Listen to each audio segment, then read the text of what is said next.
Gênesis capítulo 32, versículos 22 a 29. Nunca é demais, e aproveitando o ensejo da presença do digno reverendo Enoque Gomes, agradecer a direção da nossa igreja pelo espaço que tem dado a nós jovens para realizarmos este conclave que, em meu entendimento, já disse isso ano passado, entrou no calendário das grandes atividades de nossa igreja. A gente sempre ficará na expectativa de chegar à conferência. E o pastor Filó está com um projeto muito bom. Claro que eu não vou falar dele, é responsabilidade dele, mas ele deu uma pita dela, com o qual eu concordo. Este é um evento que veio para ficar. Pastor Filó, muito obrigado mais uma vez pela confiança e consideração em poder estar aqui mais uma vez. Eu guardo com expectativa, não só para participar, mas também para pregar. Graças a Deus por esta confiança. Podemos ler a palavra do Senhor? Amém. Gênesis 32, versículos 22 a 29, assim diz a palavra.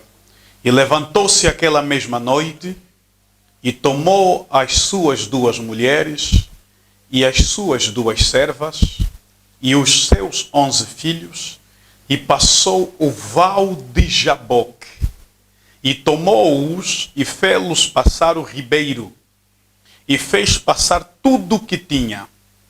Jacó, porém, ficou só, e lutou com ele um varão, até que a alva subia, e vendo que não prevalecia contra ele, tocou a juntura de sua coxa, e se deslocou a juntura da coxa de Jacó, lutando com ele.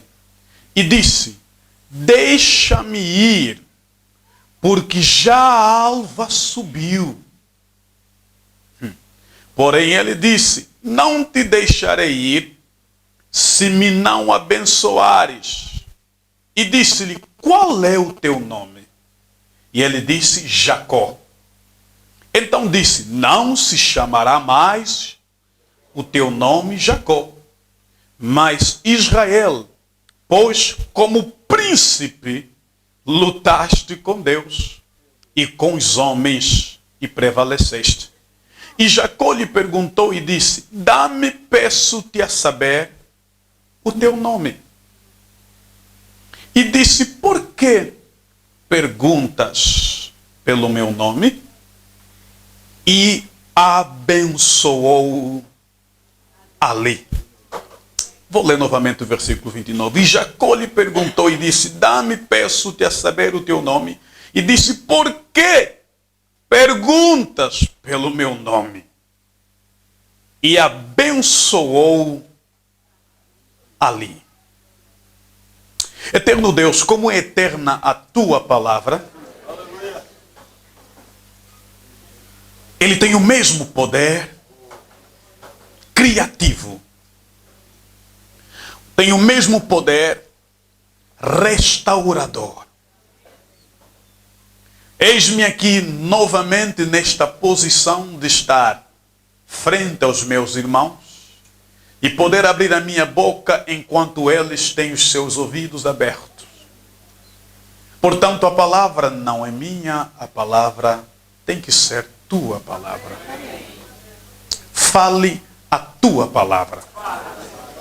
Eu te peço, Deus, tire desta mensagem aquilo que não é mensagem e fique aquilo que é tua mensagem para os corações e o nosso espírito.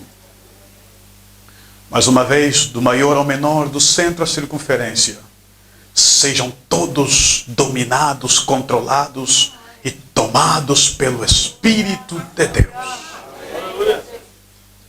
No final, eu quero tributar toda a glória somente a ti. Em nome de Jesus eu oro, agradecido. Amém. Amém. Queiram por bondade sentar. Deus abençoe a todos.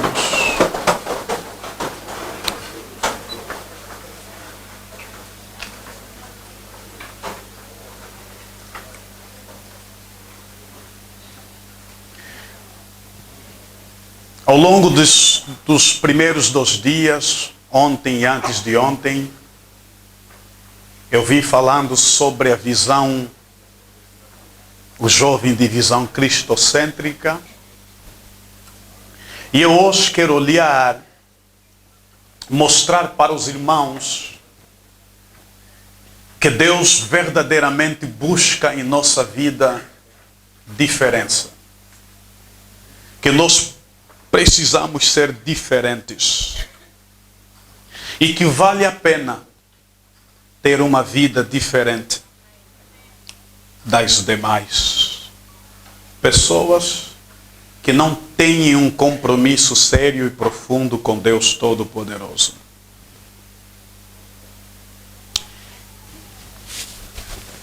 Voltei a meditar nesses dias neste texto. E eu tenho dificuldades quando eu leio este texto, a vida de Jacó, especificamente neste capítulo, de me separar de algumas revelações que Deus já me deu dentro deste mesmo capítulo. E então eu vou fazer hoje uma espécie de mistura, um alimento, uma mistura mesmo, uma espécie de arroz com feijão, assim misturado.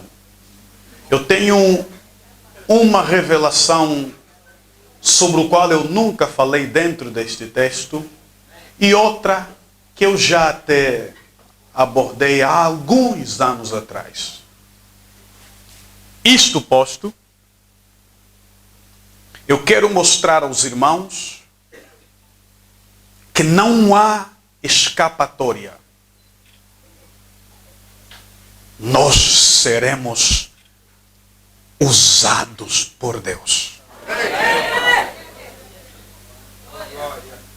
Sirva estas minhas palavras iniciais como um recado para o inimigo das nossas almas que, tendendo e entendendo abreviar a história de nossa vida, aí vai um aviso. O que Deus começou ainda não terminou. E o que Deus começou, certamente Ele vai concluir.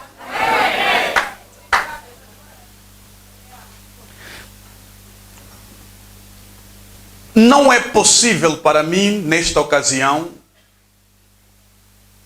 começar a abordar esse texto a partir de Jacó. Eu devo começar a abordagem desse texto a partir de Abraão, porque aprove a Deus em sua onisciência e em seu perfeito plano vincular o nome de Jacó ao nome de Isaac e ao nome de Abraão. A grandeza de Abraão é por nós devidamente conhecida, diversas vezes mencionada e apregoada. A grandeza de Abraão, ela é bem vista, está bem visível, ela está patente nas nossas orações. Ela é bem notória numa nação do qual Deus criou, isto é, a partir dele, hoje, bem físico, chamado Israel. E algo que impressiona minha mente e meu espírito na relação de Abraão com Deus é que Deus caminha com Abraão sobre duas perspectivas ou 2 pés. Eu, ao estudar a Bíblia e acompanhar a vida de Abraão, eu começo a entender que há alguma razão para Abraão ser um grande construtor de altares. Isto está bem patente na história. Quando você lê e estuda a vida de Abraão, você percebe que ele foi um construtor, um levantador, e essa expressão correta, um levantador de altares. Isto porque Abraão entendeu que ele tem que andar com Deus. Andar com Deus. Só que Deus chegou a um ponto de lhe ensinar e lhe mostrar que andar com Deus não é a mesma coisa que Deus andar conosco. Nós andamos com Deus, não quer dizer que Deus anda conosco. Claro, na Bíblia está que quando Abraão levanta altares, ele está a andar com Deus, porque altar é o lugar de sacrifício, logo o altar de o lugar de plena comunhão com Deus. É o lugar de intimidade. Abraão, quando constrói, quando levanta altares, ele está a estabelecer comunhão com Deus. É Abraão andar com Deus. Agora, sabeis como é que Deus escolhe e resolve andar com Abraão? Não é fazendo alguma coisa ou dando alguma coisa maior hoje do que dera ontem. É que, quando nós estudamos a vida de Abraão, nós vamos compreender que Deus começa a se apresentar, e é uma espécie de apresentação e uma subsequente autoapresentação. Daí que quando você lê o capítulo 12, há um nível de apresentação de Deus. Quando lê o capítulo 15, há um outro nível de apresentação. Quando chega no capítulo 17, há um outro nível. E quando chega então no capítulo 22, aí aprofundou a apresentação divina. O que eu estou a dizer? É que quando nós abrimos a Bíblia Sagrada, nós, a partir do estudo indutivo da vida de Abraão, no capítulo 12, você percebe que Deus chama a Abraão do meio lá na sua terra, aquela terra idólatra, e diz: Abraão, sai da tua parentela, da casa dos teus pais, e vai para o lugar que te mostrarei. E nesta conversa Deus chega ao ponto de dizer que em ti nascerá uma grande nação, de ti nascerá uma grande nação, abençoarei os que te abençoarem e amaldiçoarei os que te amaldiçoarem. Quando Deus aparece nesse nível a Abraão, ele aparece como o Adonai. Ou como o Adonai. Mais tarde, ele revela a ele um outro nome, que é o plural Elohim. Ouça, quando chegar no capítulo 15, quando ele diz aquela famosa expressão: eu sou o teu escudo e galardão, ele está dando uma outra revelação de si, para dizer assim: eu agora vou chegar contigo num nível em que eu vou usar antropomorfismo. Ou seja, eu vou usar uma figura humana para dizer que eu sou esta coisa que você conhece. Eu sou o escudo que o militar utiliza. Parece que Deus está a se diminuir, quando na verdade ele está a se elevar, para dizer que tão grande quanto eu sou, se não haver um qualificativo humano que você entende para entender e conhecer as coisas, você não vai me entender na profundidade do que eu sou. Se eu não puder te mostrar que eu sou esse escudo que o militar pega e se autodefende, você não vai entender os momentos em que eu vou te defender. Quando chegar aqueles momentos em que eu vou te defender, você vai entender: Deus me defendeu como um escudo, como um militar se defende dos dardos inflamados do seu adversário. Mais adiante, ele chega e apresenta-se a ele como: eu sou o Deus Todo-Poderoso. Anda em minha presença e sê perfeito. Aí ele apresenta-se como El Shaddai. Alguém já percebeu o que eu estou a dizer? Eu estou a dizer que nós andamos com Deus quando oramos, quando jejuamos, quando buscamos comunhão com Deus. Agora, Deus anda conosco à medida que Ele vai revelando a nós um nome que Ele não tinha se revelado a nós antes. Ele está a dizer: você primeiramente me viu como Adonai, eu não mostrei tudo de mim. Hoje eu vou mostrar um pouco mais uma faceta de mim, para te mostrar que eu estou a caminhar contigo. Agora não é você quem anda comigo. Agora eu é quem ando contigo. Glória seja dada ao nome do Senhor para quem está a entender esse princípio de revelação que eu estou a trazer aos irmãos. Então Deus, nós andamos com Deus quando levantamos altares, e Deus anda conosco quando revela a nós nomes que nós não conhecíamos dele. Sempre isso ficará devido na nossa relação com Deus. Quando chegou ao ponto de Abraão entrar quase num desânimo, porque a promessa que Deus lhe fizera não estava a entrar em cumprimento, é aí que Deus lhe disse: eu sou o El Shaddai, cuja expressão vem da raiz do nome, de onde deriva a palavra esposo. Eu sou teu provedor, eu sou a providência. Isso é o que Deus disse.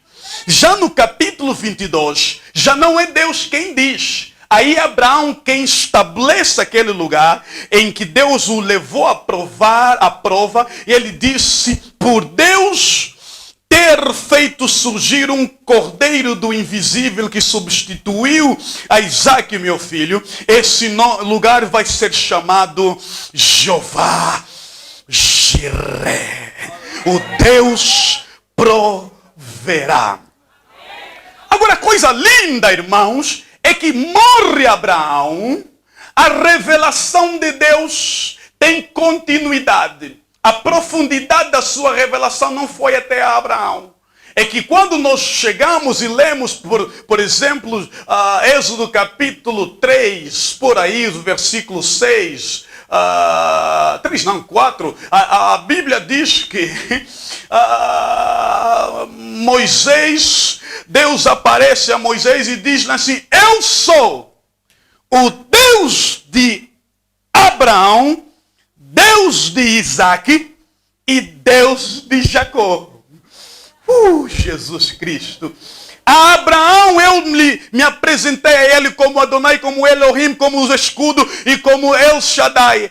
Agora a ti eu vou me apresentar como Deus de Abraão. Que coisa extraordinária. Ok, deixe isso bem claro para os irmãos. Vamos lá caminhar. E quando Deus caminha, Abraão fica a aguardar o cumprimento da promessa que Deus lhe fizera, e nada. Só que Abraão não entendeu a profundidade de Deus andar conosco ser diferente de nós andarmos com Deus. Porque o nome real de Abraão é Abrão. Se estudarmos na profundidade, vamos entender que este nome tem muita relação com a sua parentela, com a sua terra, de onde Deus disse: sai da tua terra, da tua parentela. Porque o nome Abrão quer dizer o exaltado. E tem associação até mesmo com as estrelas, com os órgãos celestes.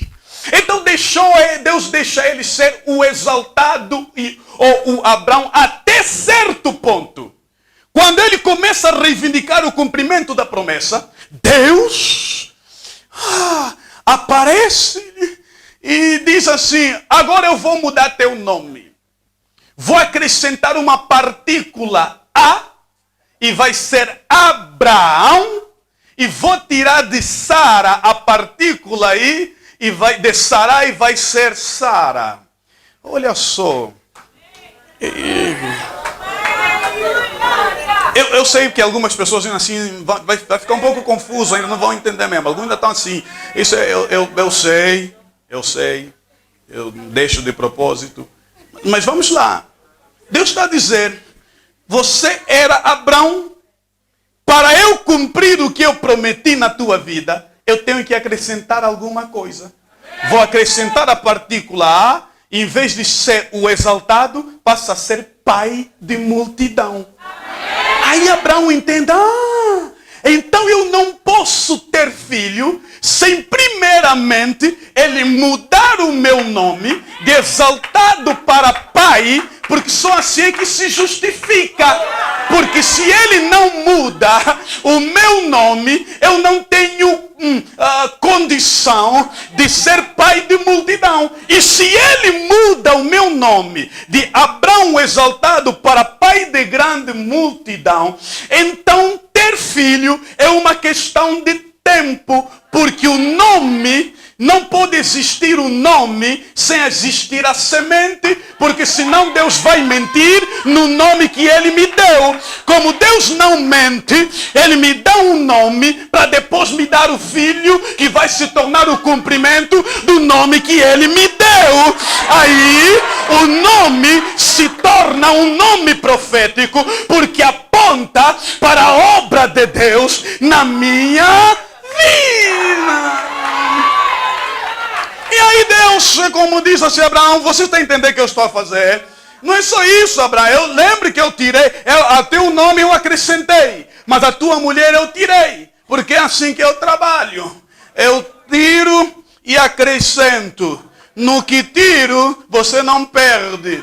Porque o que eu tirei nela, ela vai encontrar em você. Porque nela tirei e em você acrescentei e vocês se completam. É assim que Deus trabalha na nossa vida. Nunca espera casar com um homem que pensa como você, que age como você, que fala como você, porque senão vocês não vão longe. Então o que você tem, a outra não terá. O que você não tem, você vai encontrar nela, está entendendo? Mas isso aqui é só um detalhe, Nessa mudança de nome, quando Deus muda, os irmãos compreendem que está a haver uma mudança, uma transição. Primeiramente, a questão era o quê? Era Deus nos mostrar que Ele anda conosco, nos dando um novo nome. Mas agora Ele está a nos mostrar que não é o nome dele que está em jogo, é o nome de Abraão. E então Ele muda o nome de Abraão para se adequar ao seu plano. Aí eu saio e deixo Abraão, vou para Isaac, até no Isaac também é só para fazer escala, e caio em Jacó, que é o nosso texto. Ok, já que eu disse que não é possível para mim falar de Jacó sem falar de Abraão, faço esta assertiva pela razão seguinte. É que a Bíblia fala que Deus é Deus de Abraão, Deus de Isaac e Deus de Jacó. Ok. Eu sempre me intriguei com o significado desse nome, e o que eu vou lhes dizer é uma interpretação minha. Não tem valor teológico codificado. É subjetivismo teológico meu. Mas faz algum sentido. E por isso, o que eu vou falar não é a mensagem, é para a mensagem. Eu sempre procurei querer entender. Deus de Abraão, Deus de Isaac, Deus de Jacó, o que é que significa? Já ouvi homens de Deus tarimbados, portanto, acima de mim, darem suas explicações. O que eu entendi é que para entender o significado disso, eu tenho que olhar para cada indivíduo. O que tem Abraão de destacável? O que tem Isaac de destacável? E o que tem Jacó de destacável para Deus ser Deus deles? Aí que eu compreendi que a palavra-chave na vida de Abraão é fé. Por isso é que ele é chamado pai da fé. E a palavra-chave em Isaac é milagre. Porque quando prometeram que Isaac iria nascer, lá dentro da tenda a mamã Sara riu. Disse, essa possibilidade aí, ele não me viu. Não viu o meu corpo ainda. Aliás, ele nem sabe que não estou mais a menstruar. Mesmo esse Abraão com quem ele está falando, ele não está vendo mesmo que esse já está velho mesmo, já caiu. Aí então, aí a senhora diz, não está escrito assim, minha versão. Aí a senhora diz assim, só mesmo um milagre. Aí pega, só mesmo um milagre. E Deus faz o milagre. Aí a gente chega em Jacó. E nós olhamos para Jacó, para as obras de Jacó, para o nome de Jacó é a primeira coisa que chama a atenção. Nome de Jacó, enganador. Obras de Jacó, trapaceirice. Malandro de pai e mãe. Pai não, tira o pai, com perdão para o pai. Malandro de mãe. Malandro mesmo. Não estou a falar de você, estou a falar de quem? Não. Estou a falar da mãe de Jacó. Não estou a falar de vocês. Ficam tristes, vocês são uma bênção.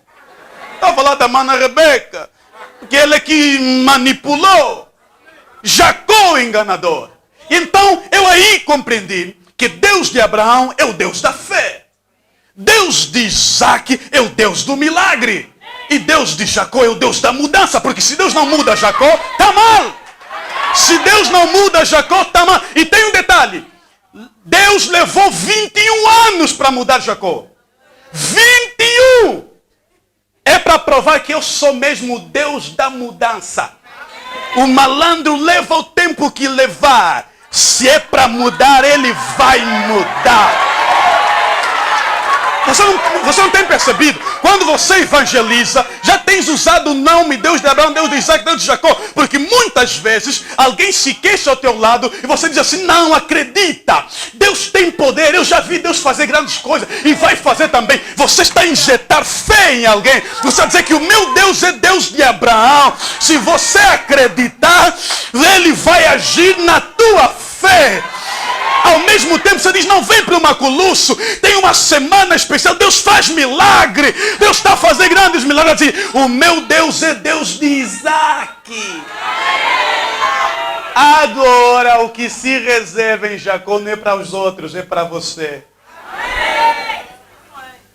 Para dizer que o teu Deus é Deus de mudança. Ok. E aqui eu entro dentro desse texto. E entro dentro desse texto dizendo-lhes o seguinte. A vida de Jacó, eu sempre me vi condicionado. Eu posso pregar nesse texto em várias perspectivas, mas sempre falo isso. Porque eu condiciono minha leitura desse texto nestas palavras. Escutem. A vida de Jacó divide-se em duas fases. A primeira é Jacó indo para Arã. Porque quando ele engana o irmão, quando o irmão Esaú se enfurece e diz, eu vou matar esse cidadão, a mãe disse, Rebeca disse, meu filho, o teu irmão está tão furioso que ele quer matar você. Prepare, arruma as zimbambas no nosso linguajar nacional e vai para Arã. O meu irmão Labão, teu tio, vai te receber. Então temos a primeira fase da vida de Jacó, que é Jacó indo para Arã. E a segunda fase da vida de Jacó é Jacó vindo de Arã. Que é no versículo em que nós estamos. Ele já está a vir de Arã. Na primeira fase, ele vai para Arã, fugindo do seu irmão. E eu gosto de dizer que ele vai como enganador. Na segunda fase, ele volta de Arã, fugindo do seu sogro Labão. Ele volta como enganado. Ok. Há dois tipos de leitura que se pode fazer da Bíblia. Uma leitura igualitária, outra leitura androcêntrica, quer dizer, uma leitura centrada no homem. Hoje agora criou-se a leitura feminista da Bíblia, deixa isso de lado. Quando nós lemos esse texto, temos que fazer uma leitura igualitária. É na perspectiva de Deus, uma coisa linda. Eu não vou me alongar a isso, porque isso é uma outra mensagem, não está aqui, né? É só um empréstimo que eu faço de uma mensagem que Deus me deu. Jacó, ele vai, passou a perna do seu irmão Esaú, porque Esaú era o primogênito, ele ficou com a primogenitura, e ele vai até a terra do seu tio, da sua mãe, em Arã. E quando ele chega, pastor Filó, a primeira coisa que lhe acontece é que ele se apaixona com Raquel, a filha menor do tio Labão. Aí quando ele, você prima, não é problema. Quando ele se apaixona, ele determinou, essa vai ser minha mulher. Quando entra nas relações iniciais, ele dá a conhecer o seu sentimento ao tio. E o tio disse, não tem problema. Mas vale dar a ti do que a esses homens que estão aqui. Não tem problema. Só que ele não sabia que todo Jacó vai ter sempre que encontrar um Jacó que é mais Jacó do que Jacó. Aí ele um texto igualitário. Ele vai ter sempre que encontrar um Jacó que é mais Jacó do que Jacó. Aí o tio disse, não tem problema. E ele trabalha por ela. Quando chega o período do casamento, ao invés de Labão dar Raquel, dá Lia, a filha mais velha, que tinha os olhos mortiços, os olhos não tinham muita luz, não era a falta de beleza consistia exatamente nos olhos apagados. E ele disse, não é essa. Sempre julguei a Labão, até que eu entendi pela Bíblia que eu tenho que ler a Bíblia como o judeu lê e não como o Jorge Batista ou o angolano lê. Aí eu sou obrigado a entender que eu tenho que olhar para a tradição. Porque a tradição judaica diz que primogênito casa com primogênita. E quando ele chega, se apaixona não com a primogênita, mas com a segunda. Aí o tio Labão, reverendo Enoque, o tio Labão diz assim, aqui a mais velha é quem casa a primeira. Aqui Deus estava a ser justo através de Labão. Por quê? Porque lá atrás, o mais velho, que era Esaú, passou em segundo lugar, e ele, que era o menor, passou a ser o primogênito. Então quando ele chega para o casamento, Labão teve que ser justo. Se você é o primogênito, tem que casar com Lia, que é a primogênita. Isso é de tal maneira profunda que se eu quisesse, porque não é essa a mensagem, aprofundar, você vai compreender que nós temos maltratado Lia erradamente e exaltado Raquel erradamente, porque a única coisa boa que surgiu em Raquel é José. Se você olhar pela linhagem e pela história, Jesus veio de Lia, Moisés veio de Lia, quer dizer que os 10 mandamentos vieram de Lia, tudo veio de Lia. Deus está a ser justo. Que mais, pastor? Talvez um dia eu não trouxe o texto. Se você ir a fundo, você vai compreender que Jacó, quando Raquel morre, enterra Raquel na estrada. Quando Lia morre, enterra Lia, sabe aonde? No cemitério de Abraão e Sara, no cemitério do seu pai e sua mãe, ele enterrou Lia. Porque ele tinha que ser justo. Agora, é no regresso, quando ele regressa enganado, quer dizer que Deus já começou a tratar com ele. Quando ele regressa enganado, que ele está aberto para aquilo que ele esteve a vida toda fechado. Até então, Deus não contava muito, senão Deus tomando a iniciativa. Agora, vamos ver que Jacó está no outro plano. Quando ele regressa, reverendo, ele regressa disposto a acertar as coisas com o irmão.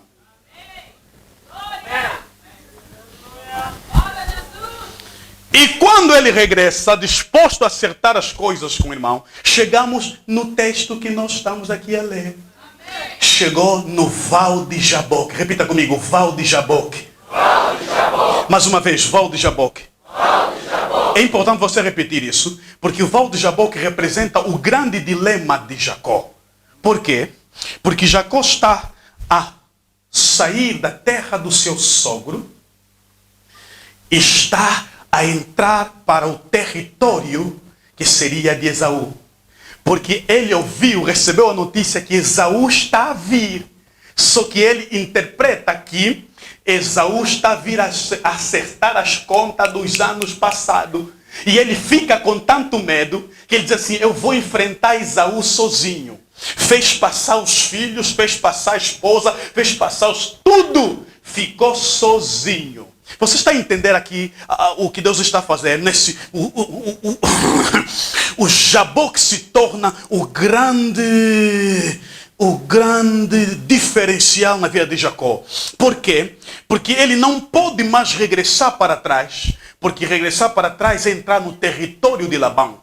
Ele não pode passar para frente, porque lá à frente é território de Esaú. E sabe o que Deus faz? Cria um território neutro, chamado Val de Jaboque. É no território neutro, no Val de Jaboque, onde Deus diz, aí é que eu vou me encontrar contigo. Nesse território. Olha o que eu estou a fazer contigo, Jacó. Eu vou me encontrar contigo num lugar em que os inimigos do passado não entram e os temores do futuro também não têm lugar. É nesse lugar, entre os inimigos do passado e os temores do futuro, que eu vou tratar com tua alma e com teu espírito.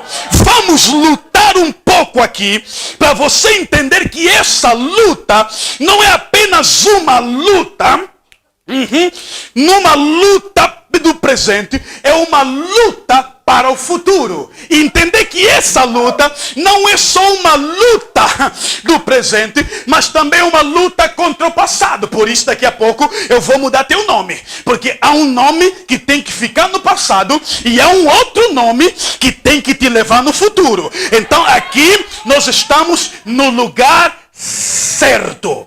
O Val de Jaboque se torna um lugar, o território de Deus na nossa vida. Aí Deus trava a milenar luta.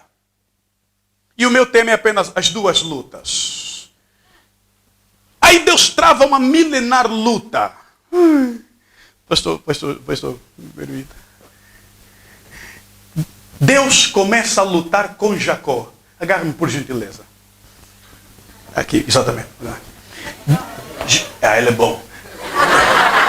Deus começa a lutar com Jacó.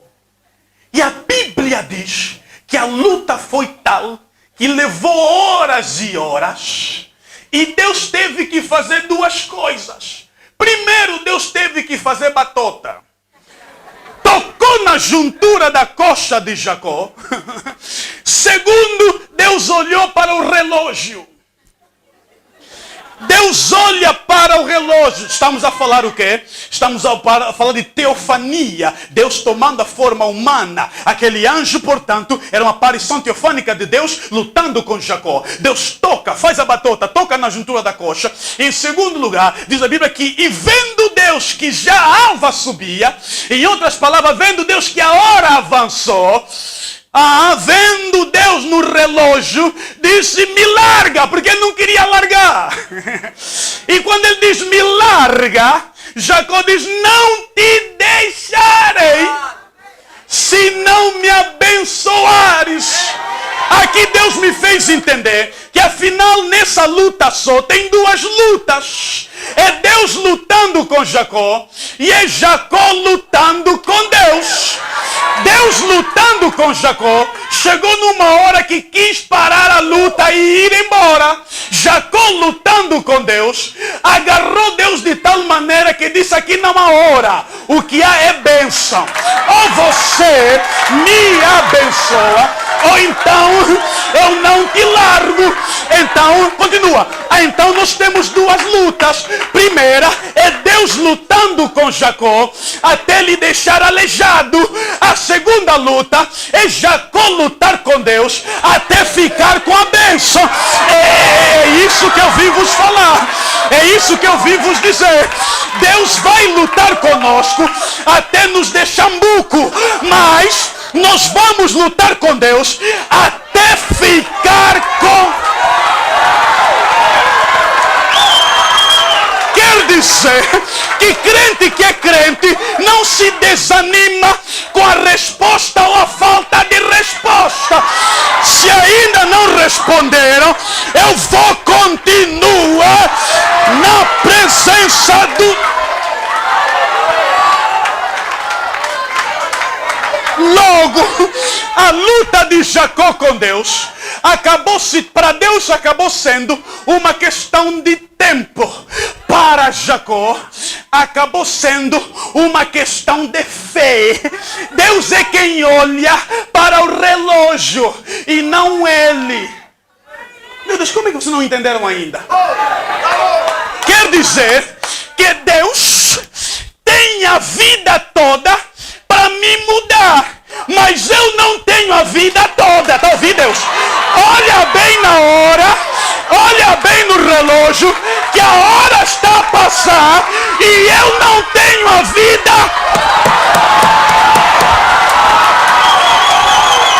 Olha bem para o tempo, que eu não tenho a vida toda. A hora está a passar e ainda não tenho filho. A hora está a passar e ainda não tenho mulher. Olha bem para a hora, Deus. Olha bem para a hora.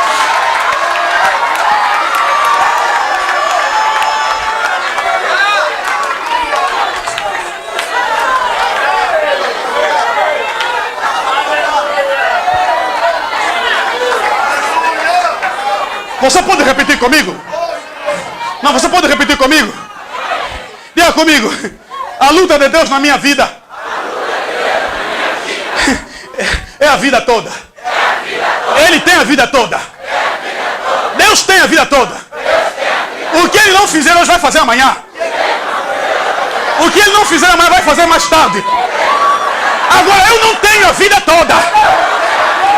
É hoje. Para mim a bênção é hoje. Eu não te deixarei se não me abençoe.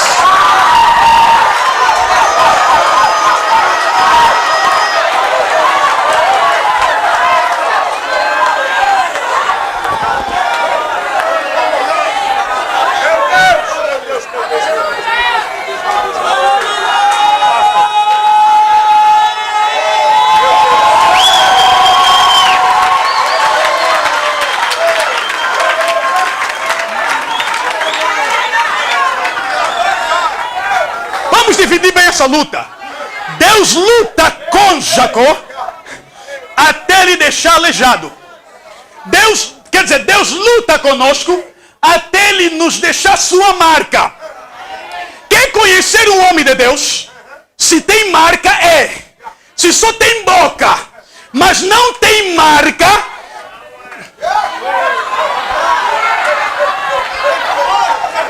se só se gaba, mas não tem marca, se não passa no cabo, se não tem testemunho de luta, de problemas, de guerras, de rejeição, então não é buco.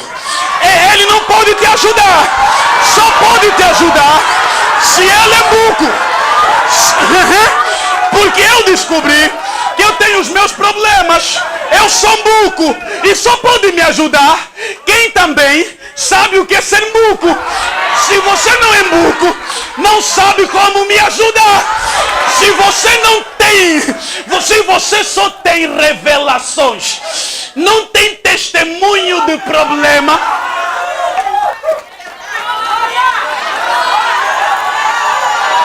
você pode até ajudar um necessitado, mas gente madura você não ajuda.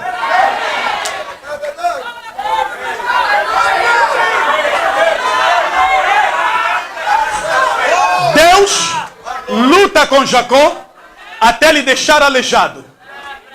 Antes dessa luta, Jacó andava fisicamente bem, espiritualmente mal. Depois dessa luta, Jacó passou a andar fisicamente mal, espiritualmente bem. A luta de Deus é para te tirar da carnalidade para a espiritualidade.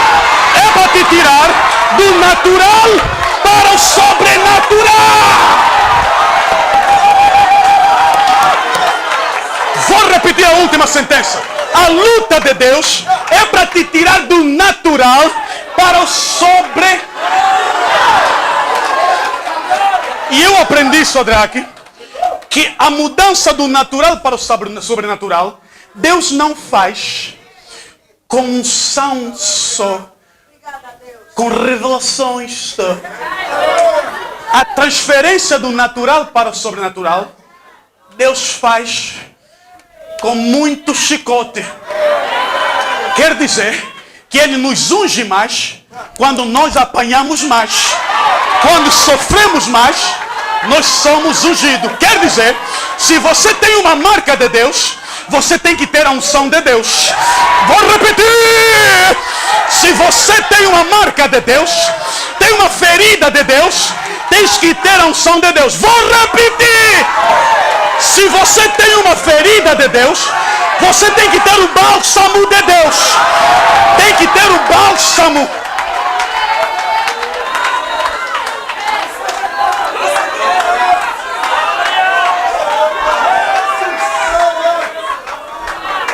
Deus está a lutar com muitos de nós, que eu sei que estão aqui. Eles sabem mesmo que são buco, são mesmo aleijados. Eles sabem. Só que eles compreenderam que junto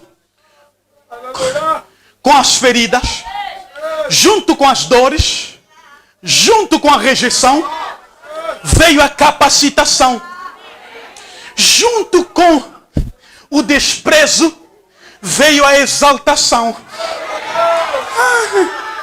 Todas as pessoas que são usadas por Deus vão te contar isso, vão te dizer isso. Vão sempre contar um momento que não eram, não tinham. Ontem o pregador da tarde contou o testemunho da vida dele, não é verdade? Todos nós hoje podemos dizer que eu não era, hoje eu sou. Eu não tinha, hoje eu tenho. Eu não podia, hoje eu posso. Eu não sabia, hoje eu. Quando eu falo isso, irmã Maria, não estou a me gabar. Eu só estou a testemunhar que eu antes lia a Bíblia e não entendia nada. Agora hoje, estou a ler a Bíblia, até tão embora me admirar.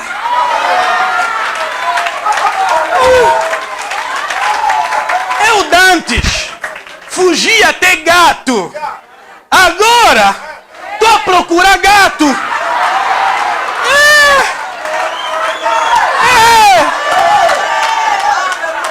Eu já pensei que ia morrer. Agora, na minha boca é só conselho. Você não vai morrer. Não está escrito na Bíblia?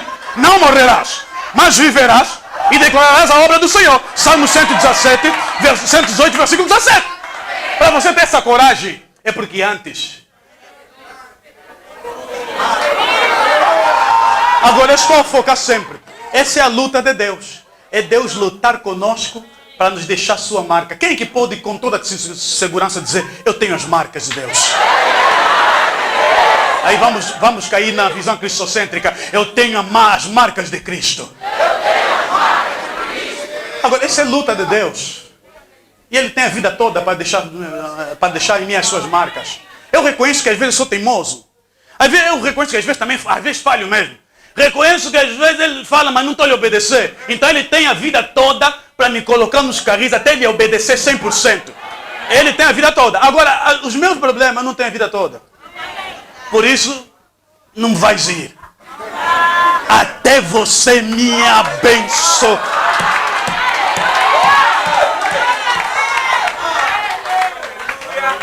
Pastor Filó, desse ano eu deixei de fazer aquelas orações que fazia. Senhor, Deus me usa. Deus me usa. Deus me usa. Não faço mais. Não faço. Não faço. Porque eu compreendi que o Deus me usar, Deus me usa, o dom de Deus na minha vida é natural. Agora eu oro, Deus me transforma. Deus me muda de tal maneira que eu não seja um mentiroso ou um aldrabão. Muda-me só quando você me mudar. O me usar é natural. Se ele não me mudar, o me usar é forçado. É por isso que tem muita gente que inventa, porque o seu caráter ainda não foi trabalhado, não apanhou chicote. Quando você tiver o caráter mudado, você não vai forçar, não vai inventar. Ele vai te usar.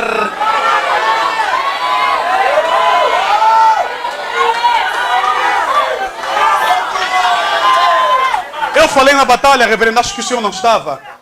A história, a parábola do filho pródigo. O maior e o menor.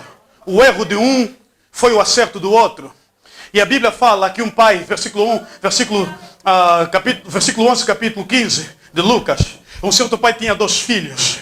E vocês conhecem a história. O menor chegou ao pai e disse: dá-me a minha parte da fazenda. E foi e esbanjou com as meretrizes. Quando entendeu que perdeu tudo, ele raciocinou corretamente. Disse: meu pai tem muitos jornaleiros, muitos servos, eu estou aqui a padecer. Vou voltar e vou dizer: pai, não sou digno de ser chamado filho teu. Faz-me um dos teus servos. Aí é que ele acertou. Primeiro ele utilizou o verbo dar. Dá-me.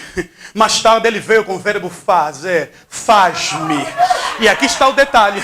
Quando você usa o verbo dá-me, sem primeiramente o faz-me, o que Deus te deu, você vai dispersar, porque Ele te deu algo que é sem primeiramente transformar você. Aí, quando você regressa com coisas desperdiçadas, e você diz, faz-me, agora o que Ele vai te dar, você não vai perder mais, porque é algo que Ele vai dar em cima do faz-me. Não entenderam? Quando Ele transformar você, Ele vai te dar uma bênção que você não vai dispersar na ilha. Mas enquanto Ele não transformar ainda você, se Ele te der um carro, a ilha te aguarda. É porque dá-me sem faz-me. Deixa primeiramente ver. Faz-me, depois...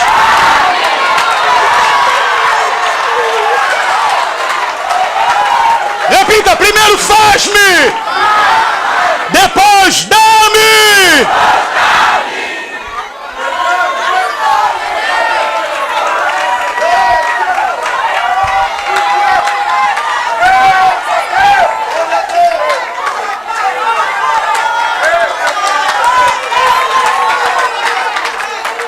Escute só um pouco mais para finalizar esse ponto. Quando houve aquela batalha, Jacó e Deus, quando houve aquela batalha, Jacó era Jacó. Depois que terminou a batalha e ele atravessou Israel. O propósito de Deus nessa travessia era isso. Você vai chegar aqui, Jacó, mas não vais atravessar Jacó. Aqui não se atravessa Jacó. Quando você atravessar aqui, não és mais Jacó, você é Israel. Não, eu sei que vocês não entenderam. Jacó aqui é um nome. Israel aqui é uma instituição. Eu disse no princípio, Deus prometeu a Abraão que dele sairia uma nação. Mas não lhe disse que o nome da nação não é você quem vai dar.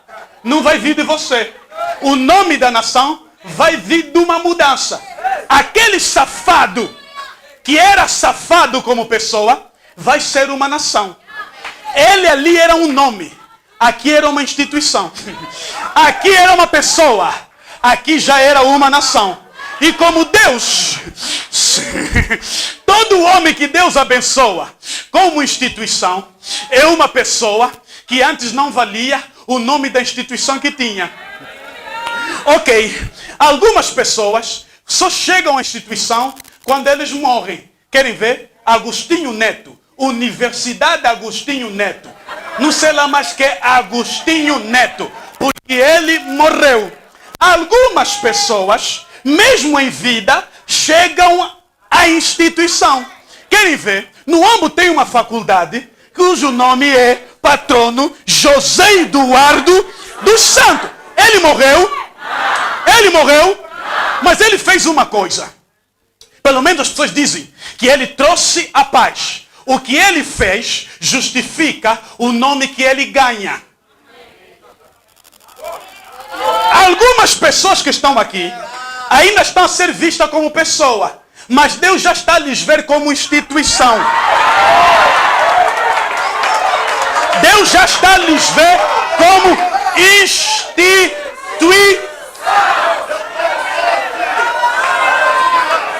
E aí surge um problema, pastor Filó. Nesse momento, enquanto o senhor for pessoa, for um nome, o meu acesso a ti é fácil. Quando você se torna instituição, quando eu só passar a te ver na televisão, eu vou passar a te chamar de achado. Sabe por quê? Porque toda elevação ao nível da instituição torna o acesso difícil.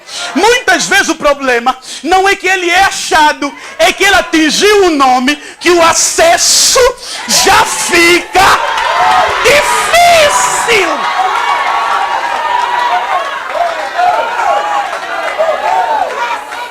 Por isso, aproveitem bem o João Batista, ainda está fácil.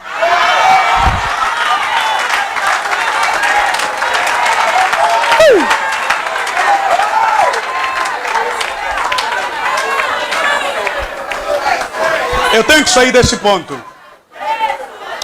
Segundo,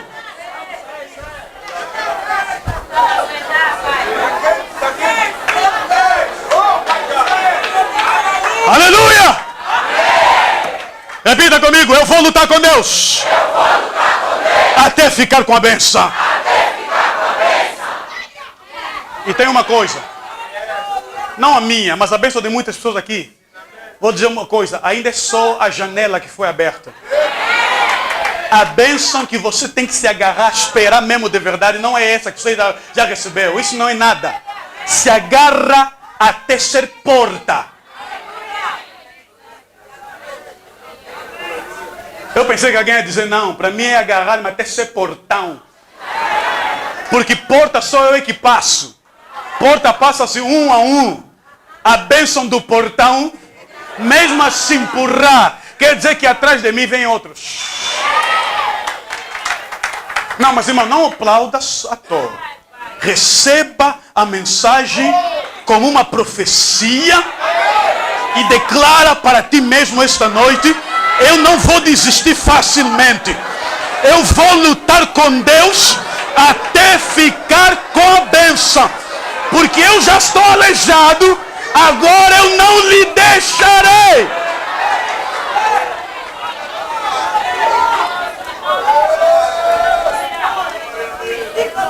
São duas lutas. A de Deus, que luta até nos deixar aleijado. A de Jacó, que luta até ficar com a bênção. Número 2, são duas lutas. A de Deus, que luta com Jacó até lhe mudar o nome. Deus luta com ele e diz: deixa-me ir. Jacó disse: não te deixarei ir se não me abençoar. Aí Deus pergunta: qual é o teu nome? E ele diz: Jacó. Deus diz: não te chamarás mais Jacó, mas Israel será o. Ou seja, a minha luta contigo é lutar contigo até te mudar o nome. Eu vou lutar contigo até você deixar de ser Jacó e passar a ser Israel. Nessa última luta, Jacó pensa que eu também tenho que ter minha. E ele agarra-se quando Deus lhe muda o nome. E agora é ele que pergunta: Deus, e teu nome é quem?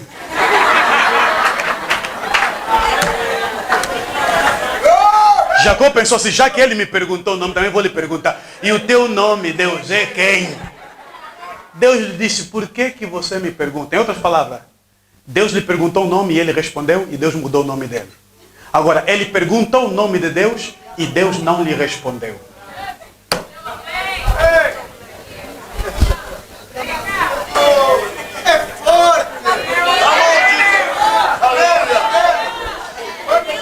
Alguém já captou a mensagem do Senhor? Quer dizer que Deus, nós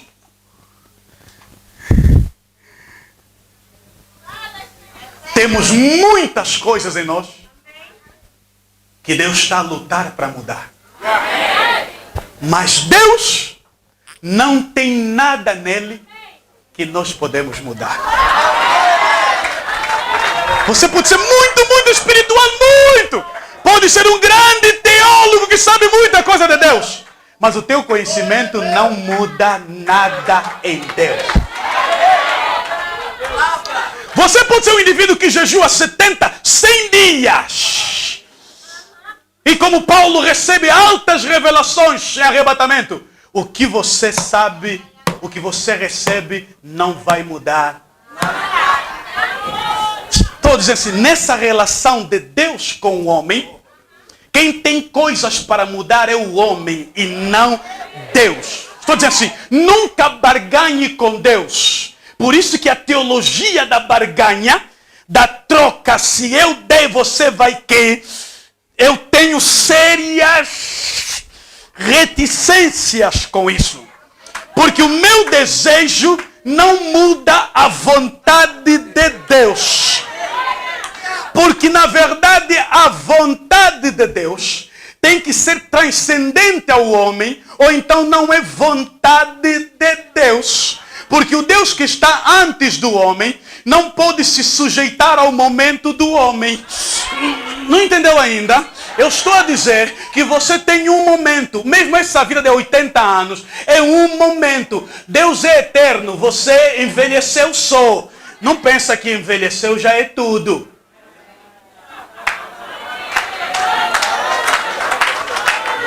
Então, vou jogar uma palheta, uma expressão de um filósofo. Só porque você se doutorou, não queima a faculdade.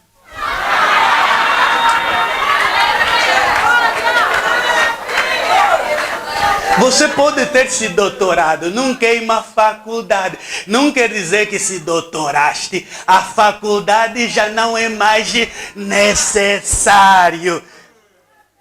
Ainda, aquele canudo mesmo, doutor, é só uma partícula de conhecimento.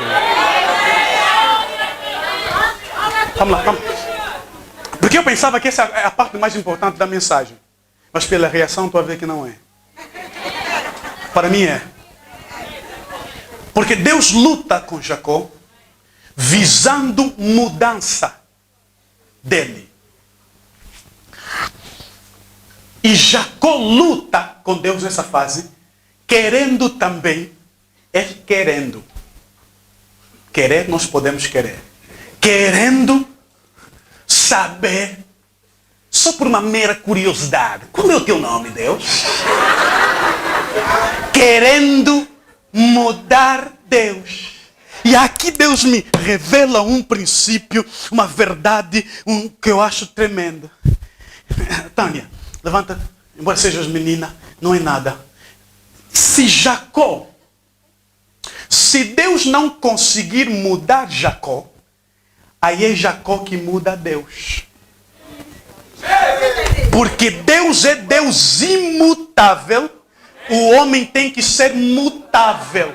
Se o Deus imutável não conseguir mudar o homem que muda é que muda Deus. Não entendeste? Que é o seguinte, se Deus estiver a trabalhar em ti para mudar, e você não estiver a mudar, você se torna mais importante do que Deus, que quer te mudar. Ele tem que ter capacidade de mudar você, sabendo que você muda. Eu é quem não mudo. Então não pode haver duas pessoas que não mudam. Não pode haver duas pessoas que não. Por isso aqui Só eu é que tenho que saber qual é o teu nome para mudar o teu nome. Quer saber meu nome para quê? O meu nome é não mudo. Aleluia! Aleluia! Nós adoramos um Deus que não muda. E por causa disso Ele vai mudar muitas coisas na nossa vida. A situação vai mudar. O nome vai mudar. Oh glória! O ministério vai mudar.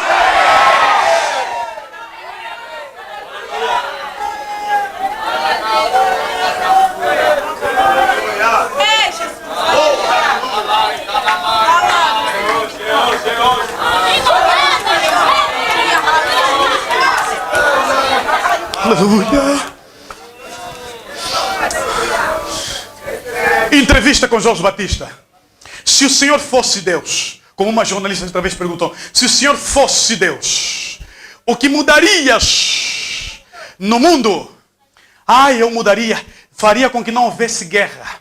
Eu daria paz a todo mundo. É isso que muita gente responde, pastor. Se eu fosse Deus, não permitiria que houvesse pedófilos. Não permitiria não sei o quê. Estás a responder como homem. Deixa-me te dizer uma coisa. Eu também poderia responder assim. Se eu fosse Deus, eu usaria todo o meu poder para mudar todas as coisas. Só que aí depois eu descobriria que Deus não é só poder. Deus também é sabedoria. Você disse amém por quê? Sabe por quê? Porque se eu fosse Deus e tivesse sabedoria, eu saberia o fim das coisas. Deixaria as coisas como está, para no fim mudar como eu quero.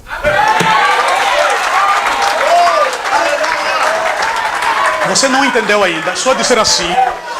As coisas criadas não são criadas fora do propósito para o qual foram criadas.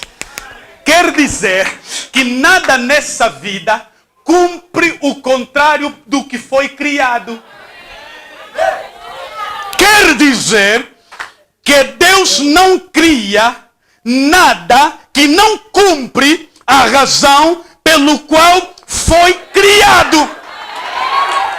Se alguma coisa está a ser como não gostaríamos que fôssemos, não apanhou Deus de surpresa. É que Deus sabia que esta coisa que está a ser o contrário do que Deus criou, não vai macular o plano de Deus. Vou usar uma expressão. Deus sabe que se um gatuno assaltar o diácono Lourenço, roubar-lhe os bens dele, ele sabe que ele vai ficar triste, mas Deus sabe que isso não vai mudar nada no plano que ele tem com o diácono Lourenço. Logo, a permissão de Deus é superior ao ato do homem de roubar a coisa dele.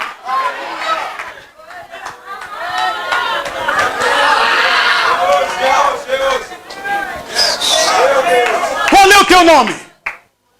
Jacó. Não vai ser mais Jacó, mas Israel será o teu nome. Fica em pé, não podemos morar aqui. Qual é o teu nome? Jacó. Não é mais Jacó. Teu nome é? Agora Deus, qual é o teu nome? Eu não tenho nome. Nessa circunstância, hoje não tenho nome. Porque se eu te der o meu nome, como você me deu o teu nome, nós vamos fazer uma troca em que você vai conseguir ser aquilo que eu sou.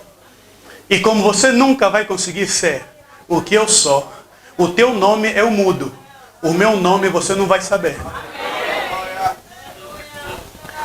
Não é que você nunca vai saber o meu nome. É que nessa circunstância, só um nome que precisa ser mudado. É verdade. Glória a Deus. Levanta as tuas mãos ao alto. Diz Deus, continue a trabalhar em mim. Continue a trabalhar em mim. Não vá daqui sem a mensagem. A mensagem é duas lutas. É Deus lutar contigo até te deixar aleijado.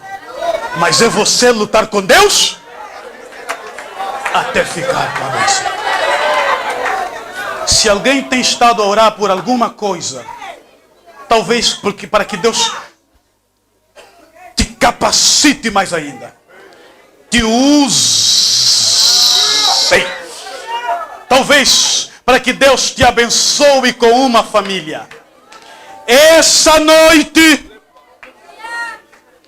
é uma noite para sairmos daqui com a consciência da bênção.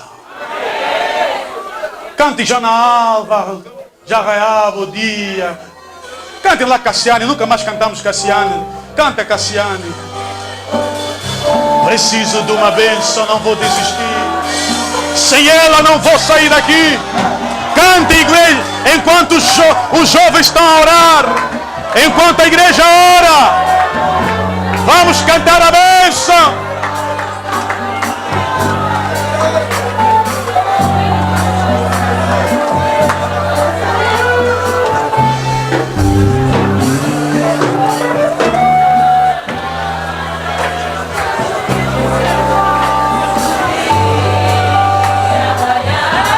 Cante! Não sai daqui sem a bênção.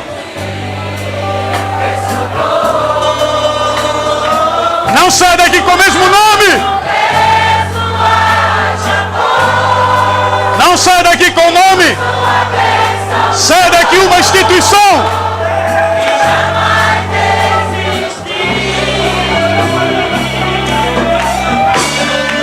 Eu estou a ver rostos. Deus está a ver igrejas.